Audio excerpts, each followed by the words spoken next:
मेरा नाम रेशम है। जब मैं 24 साल की थी तो मेरी शादी मोमिन से हुई थी। मोमिन की छोटी सी दुकान थी जिस पर बच्चों की चीजें मिलती थी। शादी के इब्तिदाई दिन बहुत अच्छे थे और बहुत ही खुश थी। वो मेरा बहुत ख्याल रखते थे। शादी के 2 साल बाद फिक्र होने लगी, अब तक तो बच्चे हो जाना चाहिए थे, लेकिन 1 साल तक कोशिश करने के बावजूद मैं हामला नहीं हो सकी। मेरे सास ससुर भी परेशान थे और बार बार बच्चे का सवाल उठाते थे। मैं खुद भी परेशान थी कि सब कुछ सही होते हुए भी ऐसा क्यों हो रहा है। मैं जिस्मानी तौर पर भी सेहतमंद थी। चौड़ा जिस्म और ताजगी चेहरे से झलकती थी। मुझे कई डॉक्टरों ने को दिखाया मेरी फितरत के बाद, यहाँ तक कि खवातीन की डॉक्टरों के सामने जांच पड़ताल के लिए भी तैयार होना भी मेरे लिए बेहद मुश्किल था। मेरे शर्मीले फितरत की वजह से लेडी डॉक्टरों के सामने भी शर्म आती थी। जब वो मुझे छूकर मेरी जांच करती तो मैं बहुत शर्मिंदा होती। आहिस्ता आहिस्ता हमारे रिश्ते में खटास आने लगी। हमारी अज़वाजी जिंदगी डिस्टर्ब होने लगी। बच्चे की ख्वाहिश हमारी खुशी छीन ली थी। फिर दिन गुजरते गए और 2 साल बीत गए। अब मेरी उम्र 28 साल हो चुकी थी। औलाद न होने की वजह से मैं उदास रहने लगी। घर का माहौल भी उदास और नाउम्मीदी से भर गया था। एक दिन शौहर ने मुझे बताया कि एक खास डॉक्टर है जो 5 वर्ष के मामलात में माहिर है। उन्होंने तजवीज़ दी है कि मुझे इनके पास जाना चाहिए, लेकिन मैंने मर्द डॉक्टरों के पास जाने से साफ इनकार कर दिया। मैं हैरान होती थी कि भला कैसे औरतें मर्द डॉक्टर के पास जाकर पेट पर हाथ लगवा लेती हैं। मुझे तो बहुत शर्म आती है। मैंने कहा कि किसी औरत के लिए किसी मर्द के सामने अपने जाती बातों के लिए जानना कितना मुश्किल हो सकता है। शौहर मेरी बात पर नाराज हो गया। इसने जोर देकर कहा कि अब हमें इन्हें माहिर डॉक्टर को दिखाना होगा, क्योंकि आप इसके बगैर अब और कोई चारा नहीं। अगले दिन मेरी दोस्त हमारे घर आई और मेरी सास बोली, आंटी जी, आपने रेशम को बहुत सारे डॉक्टरों को दिखाया है, फिर भी इसे औलाद नहीं हुई। बेचारी आजकल बहुत उदास रहने लगी है। आप इसको एक बाबा जी के पास ले जाएं। मेरी एक रिश्तेदार थी जिनके 7 साल बाद 7 साल बाद भी बच्चा नहीं हुआ। बाबा जी के पास जाने के बाद इन्हें औलाद हुई। रेशम की शादी को तो अभी 4 साल ही हुए थे। इसकी बात सुनकर मेरी सास की दिल में उम्मीद की किरण जागी। सास इसके सर पर हाथ फेरकर दुआएं देने लगी। मैंने भी सोचा कि जब सब कुछ करके देख लिया तो यहाँ जाकर क्यों ना देख लूं। मेरी सास ने मेरे शौहर को भी राजी कर लिया। इस वक्त मुझे दोस्त के मशवरे से राहत महसूस हुई, क्योंकि इसका मतलब था कि मुझे अब मर्द डॉक्टर को नहीं दिखाना पड़ेगा। लेकिन मुझे क्या पता था वहाँ तो मेरे साथ क्या होने वाला है। मेरे जहन में तो यही था कि कोई कमजोर सा अल्लाह लोग बाबा होगा जो दुआ करता होगा या कोई दम कर देगा। इस दिन काफी देर इंतजार करने के बाद हमें एक कमरे में बाबा जी से मिलने ले जाया गया। बाबा जी लंबे चौड़े हट्टे कट्टे जिस्म वाले थे। इसको बाबा कहना भी सरासर बेवकूफी। वो 6 फीट लंबा चौड़ा चकला मर्द था। खैर मैं चुप रही। इस वक्त बाबा सफेद लिबास पहने हुए थे और इनके बोलने का अंदाज बहुत पुरसुकून था। इनकी आवाज में ऐसा जादू था कि वो गूंजती हुई महसूस हो रही थी, जैसे साउंड सिस्टम में इको होता है। इनकी शख्सियत इतनी असर अंगेज थी कि कोई भी इनके लिए अकीदत से झुक जाए। इनकी आंखों में ऐसी तेज शुआएं थी कि कोई भी इनसे ज्यादा देर तक आंखें नहीं मिला सकता था। हम बाबा जी के सामने फर्श पर बैठ गए। मेरी सास ने बाबा जी को हमारे मसला बताना शुरू किया कि किस तरह और कब से मैं औलाद हासिल करने में नाकाम रही हूँ। बाबा जी ने पूरी तवज्जो से सारी बातें सुनी। कमरे में हमारे अलावा 2 और अफराद मौजूद थे जो शायद बाबा जी के शागिर्द थे। इनमें से एक मेरी सास की बातें अपनी डायरी में लिख रहा था। बाबा जी ने कहा, माँ जी, मुझे खुशी है कि आप अपनी बहू को मेरे पास लेकर आई। मैंने एक बात वाज़ा करना चाहता हूँ कि मैं कोई जादू नहीं करता, लेकिन अगर आपकी बहू मुझसे दवाई ले और जैसा मैं कहूँ वैसा करे तो ये यहाँ से खाली हाथ नहीं जाएगी। मैं आपको यकीन दिलाता हूँ कि अगर सब कुछ सही तरीके से किया जाएगा तो 1 साल के अंदर आपकी बहू को औलाद जरूर होगी। उन्होंने मजीद कहा, माँ जी, मसला मुश्किल है तो इलाज का रास्ता भी मुश्किल होगा, लेकिन अगर आपकी बहू इस रास्ते पर चलने का अज़्म कर ले तो नतीजा जरूर मिलेगा। एक बात का ख्याल रखें, जो भी हिदायत दी जाएंगी इस पर मुकम्मल यकीन और बगैर किसी शक के अमल करना होगा, तभी उम्मीद के मुताबिक नतीजा मिलेगा। बाबा जी की बातों से मैं इतनी मुतासिर हुई कि फौरन अपने इलाज के लिए तैयार हो गई। मेरी सास ने भी हाथ जोड़कर रजामंदी दे दी। बाबा जी ने कहा कि माँ जी, इलाज शुरू करने से पहले मैं अपनी कुछ बातें वाज़े करना चाहता हूँ। मैं अपने मुरीदों को किसी धोखे में नहीं रखता। इलाज 3 मराइल में होगा। पहला दवाई, फिर जड़ी बूटी का इलाज, आखिरी अमल। ये अमल पूरी चांद की रात शुरू होगा और 5 दिन तक चलेगा। दवाई और जड़ी बूटियों का इलाज इन्हीं दिनों में मुकम्मल होगा। अगर मुझे लगा कि ये काफ़ी है तो आपकी बहू छठे दिन यहाँ से जा सकती है, लेकिन अगर मजीद इलाज की ज़रूरत हुई तो इसे 2 दिन और रुकना पड़ेगा। यहाँ रहने के दौरान आपकी बहू को यहाँ के कवानीन का ख्याल रखना होगा। इन कवानीन की मालूमात मेरे शागिर्द आपको फराहम कर देंगे। बाबा जी की बातों में महसूर होकर सुन रही थी। मुझे इनकी बातों में कुछ भी गैर मामूली और या नाकाबिले कबूल नहीं लगा। मैंने फौरन दवाई लेने के लिए अपनी रजामंदी दे दी। बाबा जी ने कहा कि राजू, इनकी बहू को यहाँ के कवानीन समझा दो और इनकी जाती तफसीलात नोट कर लो। बेटी, तुम राजू के साथ दूसरे कमरे में जाओ और ये पूछे इसे बता देना। माँ जी, अगर आपको कुछ और पूछना हो तो आप मुझसे पूछ सकती हैं। मैं उठकर बाबा जी के शागिर्द राजू के पीछे दूसरे कमरे में चली गई। वो कमरा सादा था। इसमें एक सोफा मौजूद था। राजू ने मुझे बैठने को कहा और खुद खड़ा रहा। राजू की उम्र तकरीबन 40 साल थी। इसका चेहरा पुरसुकून और बर्ताव बहुत नरम था। इसने मुस्कुराते हुए कहा, मैडम, मेरा नाम राजू है। आप बाबा जी की पनाह में हैं, इसलिए आपको फिक्र करने की कोई जरूरत नहीं। मैंने यहाँ कई खवातीन को देखा जिन्हें बाबा जी ने खास इलाज से फायदा हुआ था। जैसे कि बाबा जी ने कहा कि आपको बगैर किसी शर्म और शक के हमारी बातों को मानना होगा। यही इलाज को कामयाब बनाने का सबसे अहम हिस्सा है। मैं पूरी कोशिश करूंगी कि जैसा आप कहेंगे वैसा ही करूंगी। मैं 2 साल से अपनी मसले में बहुत परेशान हूँ, मैंने कहा। राजू ने जवाब दिया, आप फिक्र न करें मैडम, सब ठीक हो जाएगा। अब आपको बताता हूँ कि आपको क्या करना है। अगले हफ्ते पीर को शाम 7 बजे से पहले यहाँ आ जाना है। आपको जड़ी बूटियों से साफ किए गए कपड़े मिलेंगे। इसके अलावा यहाँ जेवर पहनने की इजाजत नहीं है। राजू की बातें से मुझे थोड़ा अजीब सा लगा। अभी तक मैंने यहाँ कोई औरत नहीं देखी थी, मगर मैंने ये बात इससे नहीं पूछी। तभी राजू ने मुस्कुराते हुए कहा, शुक्रिया, आप जा सकती हैं। पीर को शाम को मिलते हैं। मैं और मेरी सास बस में बैठकर शहर लौट आए। मुझे यकीन था कि बाबा जी की पनाह में जाकर मेरे मसले का हल जरूर होगा, लेकिन मुझे ये नहीं मालूम था कि वहाँ मेरे साथ क्या होने वाला है। अगले पीर की शाम को मैं अपनी सास के साथ बाबा जी के पास पहुँच गई। राजू ने हमें मुस्कुराते हुए खुशामदीद कहा। हमने बाबा जी के पास गए। फिर कुछ देर बात करने के बाद मेरी सास वापस चली गई और मैं अकेली रह गई। बाबा जी ने कहा, बेटी, यहाँ आराम से रहो। बाबा जी की खामोश आवाज ने मुझे ज़हनी सुकून दिया। राजू ने कहा, आइए मैम, मेरे साथ चलें। मैं राजू के साथ एक छोटे से कमरे में गई जिसमें एक अटैच बाथरूम था। राजू ने बताया कि यह मेरा कमरा है।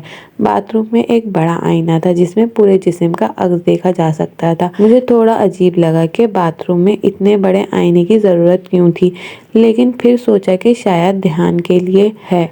बाथरूम में ज़रूरी चीज़ें जैसे वाइट तौलिया, साबुन, टूथपेस्ट वगैरह रखी हुई थी, जो आमतौर पर होटल के बाथरूम में होती है। कमरे में एक बेड, एक ड्रेसिंग टेबल और कपड़े रखने के लिए एक अलमारी भी थी। मुझे जितनी भी चीज़ों की ज़रूरत थी सब कुछ यहाँ दस्तयाब था। राजू ने कहा कि मैम, अब आप आराम कीजिए, अगर कुछ और चाहिए हो तो मुझे बता दिए। 10 बजे मैं आकर आपको दवाई के लिए ले जाऊंगा। तब तक आप अपने पुराने कपड़े तब्दील कर लें। मैंने सर हिलाने के साथ कहा, ठीक है, आप थोड़ा इंतजार कीजिए। राजू ने कहा, मैडम, आप बिल्कुल फिक्र न करें, मैं यही बाहर इंतजार करता हूँ। आप आराम से सब तैयारी कर लें। ठीक है, मैंने कहा। बाथरूम में चली गई। बाथरूम का दरवाजा थोड़ा ऊपर से खुला था, यानी छत और दरवाजे के दरमियान थोड़ा सा वक्फा था। मैंने इधर उधर देखा तो कपड़े टांगने का कोई और हुक्म नहीं था दिखाई दिया। मुझे समझ आया कि कपड़े दरवाजे के ऊपर डालने होंगे, लेकिन बाहर राजू खड़ा था और अगर मैं ऐसा करती तो ये सब कुछ नजर आता। ये सोचकर मैं थोड़ी बेचैन महसूस होने लगी। फिर मैंने सोचा कि शायद मैं कुछ ज़्यादा ही सोच रही हूँ। ये लोग बाबा जी के शागिर्द हैं और दुनियावी चीज़ों से ऊपर होंगे। मैंने अपनी कमीज उतार दी और दरवाजे के ऊपर डाल दी। फिर मैंने बाकी कपड़े भी एक एक करके उतारे। इतने में मेरी नज़र बाथरूम में लगे हुए बड़े आईने पर पड़ी। पहली बार खुद को आईने में देखा तो बड़ा अजीब सा महसूस हुआ। मेरे दिल में थोड़ी सी हिचकिचाहट थी, लेकिन मैंने सोचा कि ये काम ज़रूरी है और जल्द निपटाना बेहतर रहेगा। दरवाजे से थोड़ी दूर खड़ी थी कि मैं सोच रही थी कि आगे क्या करना है। मैंने खुद को सुकून दिया और फैसला किया कि पहले इन कपड़ों को थोड़ा थोड़ा साफ ही कर लूं ताकि मुझे देने में झिझक ना हो। राजू ने कमरे के बाहर से आवाज़ लगाई, मैडम, आपके कपड़े पसीने से भीगे हुए हैं, मैं इन्हें धोने और साफ करवाने ले जाता हूँ। नए कपड़े यहीं रख दिए हैं, आप इन्हें पहन लें, इससे आपको ताजगी महसूस होगी। राजू की ये बात सुनकर मैंने सोचा कि वो सही कह रहा है। गर्मी और सफ़र की वजह से कपड़े पसीने में गीले हो गए हैं। मैंने जल्दी से जवाब दिया, ठीक है, आप नए कपड़े यहीं छोड़ दीजिए। कुछ ही देर में दरवाजे के ऊपर से इसने नए कपड़े दरवाजे पर टांग दिए। मैं जल्दी से नए कपड़े पहनने की तैयारी करने लगी। मैडम, शाम के वक्त आपको नहाना होगा, इसलिए अभी नहाने की ज़रूरत नहीं, राजू ने बाहर से कहा। मैंने इसकी बात मान ली और जल्दी से कपड़े बदल कर तैयार होने लगी। जब मैं बाथरूम से बाहर आई तो राजू ने हल्की सी मुस्कुराहट के साथ मुझे देखा और मेरे कदमों में थोड़ी की लड़खड़ाहट होने की वजह से थोड़ी बेचैन महसूस होने लगी। मैंने फ़ौरन अपना दुपट्टा ठीक किया और अपने आप को संभालते हुए वहाँ से निकलने की कोशिश की। राजू ने मेरे कपड़े ले लिए और कहा, ठीक है मैडम, अब आप आराम कीजिए। इसके जाने के बाद मैंने राहत की सांस ली और जल्दी से कमरे का दरवाज़ा बंद कर दिया। कुछ देर मैंने आराम किया, फिर जैसे ही शाम हुई राजू बाबा जी का पैगाम लेकर आया और मुझे इसके साथ जाना पड़ा। बाबा जी ने कहा कि शाम के वक्त तुम्हें अपने बदन और रूह की पाकीज़गी के लिए नहाना होगा। वहाँ बाथरूम में बाल्टी और जड़ी बूटियों का पानी रखा है, इसी पानी से नहाना है। इसके बाद उन्होंने मुझे एक पत्थर दिया जो एक आम शक्ल का था। ये पत्थर इस्तेमाल करते हुए इसे बदन में पर घुमाना था और ये पत्थर अलामती है और इससे तवानाई और भाव होता है। मैंने सर हिलाकर इत्तेफाक किया। मैंने इसकी बात मानते हुए नहाने की तैयारी शुरू की। मैंने सर झुका लिया। बाबा जी की बातों में गहराई थी, लेकिन मेरे जहन में कई ख्यालात उमड़ रहे थे। इनकी आवाज़ में सुकून और सादगी थी। इनका बर्ताव बहुत ही मयारी और एहतराम के साथ था। इनकी नज़रें सिर्फ मेरे चेहरे पर टिकी हुई थी, जिससे मुझे सुकून मिला। बाबा जी ने आगे कहा, तुम्हें पूरे दिल और यकीन के साथ इस राह पर चलना होगा। फिर राजू ने कहा, मैडम, ये लिबास नहाने के बाद पहनना होगा। मैं बाथरूम में की तरफ बढ़ गई। जब मैं चल रही थी तो मेरे जहन में अजीब ख्यालात आ रहे थे, लेकिन मैंने खुद को समझाया कि ये एक रूहानी मकाम है और यहाँ किसी किस्म का शुकूक करना नामुनासिब होगा। बाथरूम में दाखिल होते ही मैंने दरवाज़ा बंद किया। रोशनी बहुत तेज़ थी, जिससे मेरी आंखें कुछ पल के लिए चमक गईं। मैं सोचने लगी, इतनी तेज़ रोशनी की ज़रूरत क्यों है, लेकिन फिर मैंने ध्यान भटकने से खुद को रोका। बाथरूम बहुत ही साफ सुथरा था, दीवार पर भी हुक लगे हुए थे और ये जगह मुकम्मल तौर पर बंद थी। मैंने राहत की सांस ली और अपने आप को तैयार करने लगी। इस तेज़ रोशनी ने मुझे बेयकीनी में डाल दिया। ऐसा लग रहा था जैसे मैं किसी बहुत रोशन जगह पर खड़ी हूँ। ताहम मैंने इससे ज़्यादा तवज्जो ना देकर नहाना शुरू कर दिया। बाल्टी के पानी में जड़ी बूटियों की खुशबू थी जो दिल को सुकून देने वाली थी। मैंने इससे पानी से नहाया और साबुन के महलूल को पूरे बदन पे लगाया। फिर बाबा जी के दिए हुए हदायत के मुताबिक इस खास पत्थर को भी बदन पर घुमाना शुरू कर दिया। ये करते हुए मुझे एक अनोखी गरमाइश सी मिलने लगी, जैसे मेरे बदन और जहन में नई तवानाई आ गई। नहाने के बाद मैंने गीले तौलिए से खुद को खुश्क किया और बाथरूम से बाहर आ गई। बाबा जी ने पूछा, तुमको जैसा बताया गया था वैसा ही किया है? मैंने सर झुकाकर जी बाबा जी। बाबा जी ने बोले, अब यहाँ बैठो और पूरी अकीदत से दुआ करो। मैं हाथ जोड़े आंखें बंद किए पूरी अकीदत से बैठी थी। फिर बाबा जी कहने लगे, कल सुबह 7 बजे मैं तुमसे मिलूंगा और बताऊंगा कि तुम्हें आगे क्या करना है, इसकी मालूमात दूंगा।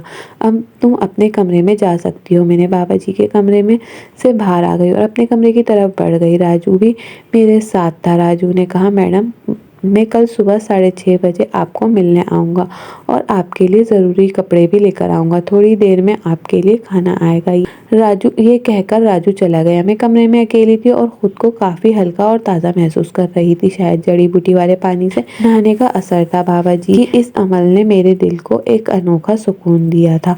मैंने थोड़ी देर बिस्तर पर लेटकर आराम किया। फिर दरवाजे पर दस्तक हुई। मैंने जल्दी से दरवाज़ा खोला क्योंकि राजू ने कहा था वो खाना लेकर आएगा। दरवाजे पर राजू ही था।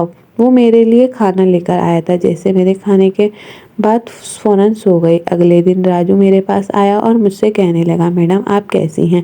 आपकी तबीयत कैसी है? मैंने मुस्कुराकर कहा, मैं बिल्कुल ठीक हूँ। फिर राजू ने कहने लगा, बाबा जी की दवाई से कुछ असर हो रहा है कि नहीं? ये सुनकर मैंने कहा, हाँ, मुझे तो काफ़ी फ़र्क लग रहा है, मगर इतने खुले बाथरूम में नहाना बहुत अजीब लग रहा है। ये सुनकर राजू ने कहा कि बाबा जी भी अमल से इस आपकी ज़िंदगी की तमाम रुकावटों को दूर हो जाएंगी, मगर इसलिए आपको थोड़ी सी तकलीफ़ तो उठानी पड़ेगी। राजू की मुस्कुराहट और बातों से ऐसा लग रहा था जैसे वो जानता है कि मैं इस जगह पर फंस चुकी हूँ। अब मेरी ज़िंदगी एक नई मोड़ लेने वाली है। मैंने इसकी बातों को ज़्यादा संजीदगी से नहीं लिया और हल्की सी मुस्कुराहट के साथ सर हिला दिया। फिर भी शकूक तो मुझे भी हो रहा था। कि अब मेरे साथ जो भी होगा वो ठीक नहीं होगा, पर मैंने माँ ज़रूर बन जाऊंगी। अगले दिन से मुझे बाबा जी ने मुझे अपने पास बुलाया और कहा अपने बदन और रूह की पाकीज़गी के लिए नहाना होगा। वहाँ बाथरूम में बाल्टी जड़ी बूटियों का पानी रखा है, इस पानी से नहाना है। इसके बाद उन्होंने मुझे एक पत्थर दिया, एक आम शक्ल का था। ये पत्थर इस्तेमाल करते हुए इसे अपने बदन पर घुमाना था। ये पत्थर अलामती था और इसे तवानाई का भाव होता था। मैंने सर हिलाकर इत्तेफाक किया। मैंने इनकी बात मानते हुए नहाने की तैयारी शुरू कर दी, मगर कल की तरह आज भी बाथरूम में जाने से डर रही थी। मुझे अजीब सा खौफ सा महसूस हो रहा था, मगर मेरी सास ने कहा था कि मुझे बाबा जी की सारी बातों को मानना होगा ताकि मेरी गोद हरी हो सकेगी। मैंने यहाँ अपने घर और शौहर से दूर ये सब इसीलिए तो कर रही थी। इसलिए मैंने बाबा जी से अपने नए कपड़े लेकर बाथरूम में आ गई। बाथरूम में आज भी वही तेज रोशनी थी, जैसे 500 वाट का बल्ब जल रहा हो। इस तेज रोशनी ने मुझे बेयकीनी में डाल दिया। ऐसा लग रहा था जैसे किसी बहुत रोशन जगह पर खड़ी हूँ। ताहम मैंने इस पर ज्यादा तवज्जो ना देकर नहाना शुरू कर दिया। फिर बाबा जी के दिए हुए हिदायत के मुताबिक इस खास पत्थर को बदन पर घुमाना शुरू कर दिया। ये करते हुए अचानक मेरे हाथ से वो पत्थर फिसलकर बाथरूम के शीशे पे जा लगा और ये देखकर मेरे होश उड़ गए कि वहाँ एक खुफिया कैमरा लगा हुआ था, यानी वो लोग चोरी छुपे मेरी वीडियो बना रहे थे। ये देखकर मेरा जिस्म कांपने लगा और मैंने जल्दी से कपड़े पहने और बाहर आ गई। राजू मुझे रोकता रह गया, मगर मैंने इसकी कोई बात नहीं सुनी और मैं अपने कमरे में आकर लेट गई। जब रात का अंधेरा फैल गया तो अब मैंने अपना बैग तैयार कर चुकी थी, इसलिए जब सब लोग खाने के लिए गए तो मैं वहाँ से निकल गई और डरते कांपते मैं अपने घर आ गई। मैंने ये सारी बातें अपनी सास और शौहर को बता दी। शौहर तो खुद बड़ी मुश्किल से राजी हुआ था, इसलिए वो कहने लगा कि मैं इस भाभी को जिंदा नहीं छोड़ूंगा, बस मुझे इस भाभी के खिलाफ कोई सबूत मिल जाए। ये सुनकर मैंने इसे वो खुफिया कैमरा दे दिया जो मैंने बाथरूम से उतारकर अपने कपड़ों में छुपा लिया था। फिर इसी दिन हमने सारे सबूत पुलिस के हवाले किए और पुलिस इस भाभी और इसकी पूरी टीम को पकड़ कर ले गई, क्योंकि वो इलाज के नाम पर मजबूर औरतों को न सिर्फ इज्जत लूटते थे बल्कि इनकी वीडियोस बनाकर इन्हें इनके घर वालों को ब्लैकमेल भी कर रहे थे। कुछ अरसे तो इस वाक़े के बाद मेरी हालत ही न संभल पाई। कितनी बड़ी मुसीबत में फंसते फंसते बची थी। मैंने अपने शौहर की से जिद की कि हम उम्रे पर चलते हैं। सास बोली अभी हमारे पास इतने पैसे नहीं। मैंने कहा कोई बात नहीं, मैं अपना जेवर बेच दूंगी। फिर चंद रोज बाद ही हम उम्रे पर चले गए। मैंने ढेरों दुआएं मांगी और वापस आ गई। अल्लाह का करना ऐसा हुआ कि उम्रे पे वापसी के कुछ हफ्ते बाद ही मैं उम्मीद से हो गई। मेरी दुआएं कबूल हो गई थी। तब मुझे एहसास हुआ कि हम लोग कितने बेवकूफ़ हैं, उस अल्लाह को छोड़कर जाली और नाम नहाद बाबाओं के पास चले जाते हैं। आज मैं 3 बच्चों की माँ बन चुकी हूँ और मेरी जिंदगी में खुशियाँ ही खुशियाँ हैं। ये कहानी हर उस औरत के लिए एक सबक है जो बे औलाद और मायूस हो चुकी है। अगर आपको आज की कहानी अच्छी लगी हो तो वीडियो को लाइक करें, कमेंट करें, शेयर करें और चैनल को सब्सक्राइब करना ना भूलें।